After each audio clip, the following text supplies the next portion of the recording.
Hi friends, எல்லாருக்கும் வணக்கம். Welcome to Keethu cooks.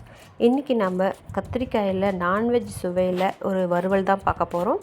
ரொம்ப சூப்பராக இருக்கும். இது தேங்காய் இல்லாமல் நம்ம செய்ய போகிறோம். அருமையான டேஸ்ட்டில் அற்புதமாக வந்திருக்கு. நீங்கள் வீட்டில் இந்த மாதிரி நான்வெஜ் சுவையில் நீங்கள் செஞ்சு சாப்பிட்டு பாருங்கள், உங்களுக்கு ரொம்ப பிடிக்கும். அது மட்டும் இல்லைங்க, கத்திரிக்காயோட பயன்கள் ரொம்ப அதிகம். அடிக்கடி நீங்கள் உணவில் சேர்த்துக்கணும். இதோட பயன்களையும் நம்ம இந்த வீடியோவில் பார்க்கலாம். அது மட்டும் இல்லாமல் இந்த வீடியோ நீங்கள் ஃபஸ்ட் டைம் பார்க்குறீங்கன்னா கண்டிப்பாக ஒரு லைக் போட்டுக்கோங்க. என்னோட இந்த கீத்து குக்ஸ் சேனலை சப்ஸ்கிரைப் பண்ணி வச்சுக்கோங்க. வீடியோ ஃபுல்லாக பாருங்கள் ஃப்ரெண்ட்ஸ், எனக்கு ரொம்ப யூஸ்ஃபுல்லாக இருக்கும். வீடியோ ஃபுல்லாக பார்த்துட்டு உங்களுக்கு பிடிச்சிருந்தால் உங்கள் ஃப்ரெண்ட்ஸ் அண்ட் ரிலேட்டிவ்ஸ்க்கு ஷேர் பண்ணுங்கள்.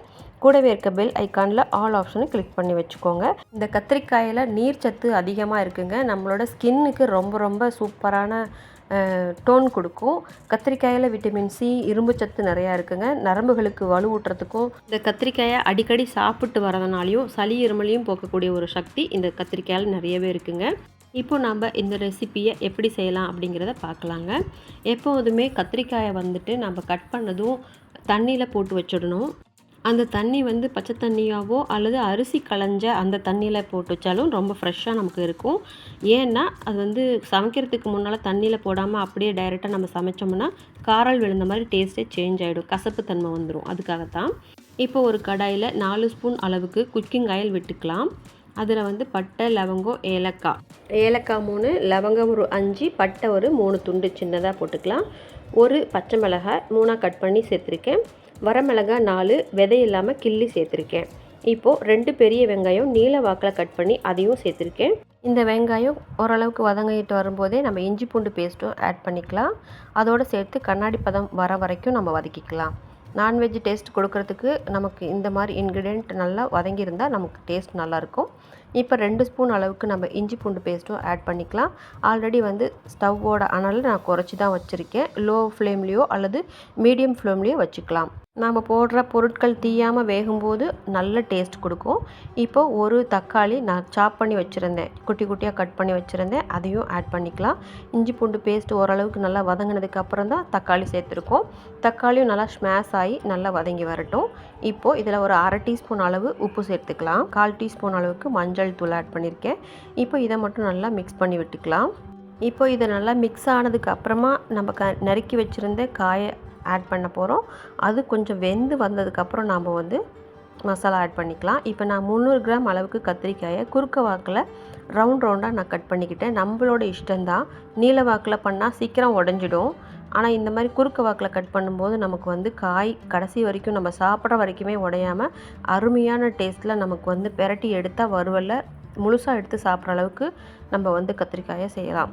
அதுக்காக தான் குறுக்க கட் பண்ணியிருக்கேன். இதே நீலவாக்கில் அப்படின்னு சொன்னால் ஒரு 2 தடவை 3 தடவை இப்படி கிளறி விட்டோம்னாலே நல்லா வெந்திருந்தால் உடஞ்சி போயிடும். அதுக்காகத்தான் இந்த தடவை இப்படி கட் பண்ணியிருக்கேன். உங்கள் இஷ்டம் போல் நீங்கள் எப்படி செய்யணுமோ அப்படி செஞ்சுக்கலாம்.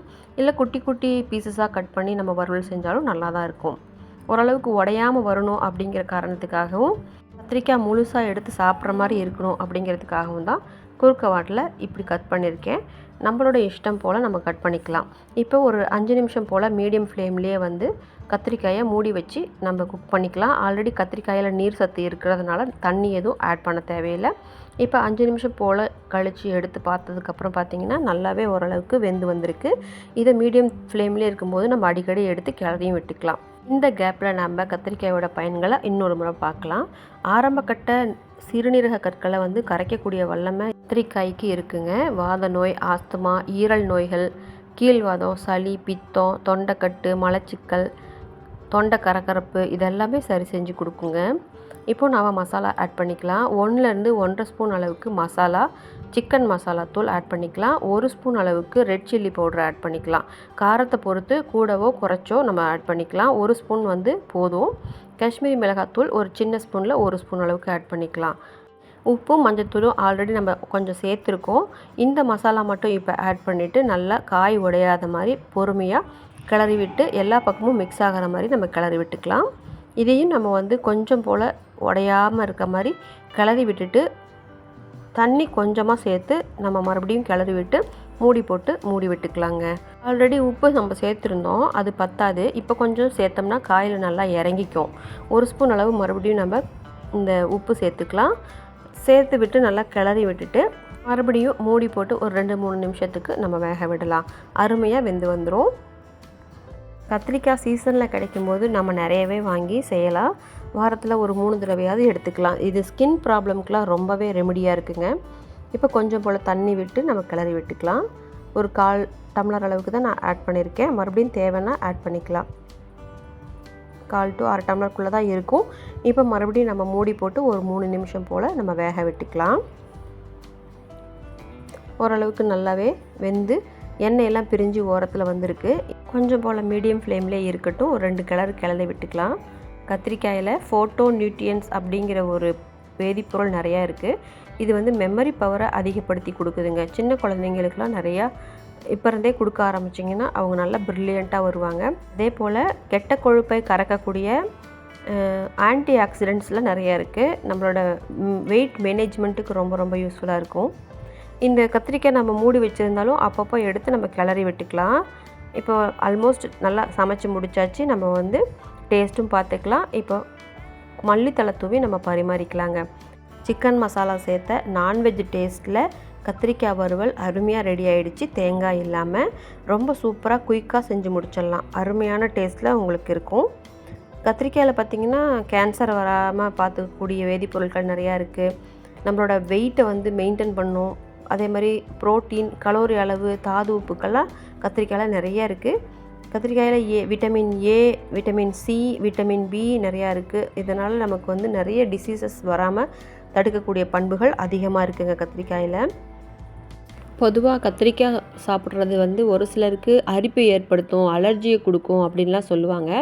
அது உண்மைதாங்க. ஏன்னா ஆல்ரெடி அவங்க உடம்புக்குள்ளே இருக்கிற அலர்ஜியை வந்து அது ரெமிடியாக போய் க்யூர் பண்ணுறதுக்காக தான் அப்படி செய்யும்.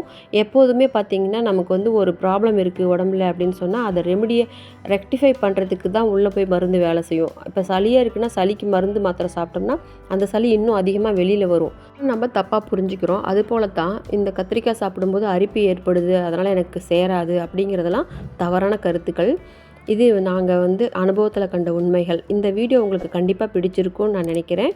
கண்டிப்பாக லைக் பண்ணிவிட்டு என்னுடைய கீத்து குக்ஸ் சேனலை சப்ஸ்கிரைப் பண்ணி வச்சுக்கோங்க. கூட இருக்க பெல் ஐக்கானில் ஆல் ஆப்ஷனை கிளிக் பண்ணி வச்சுக்கோங்க. நான் உங்களை அடுத்த வீடியோவில் மீட் பண்ணுறேன். தேங்க்ஸ் ஃபார் வாட்சிங் this video friends. Thank you, bye and take care friends.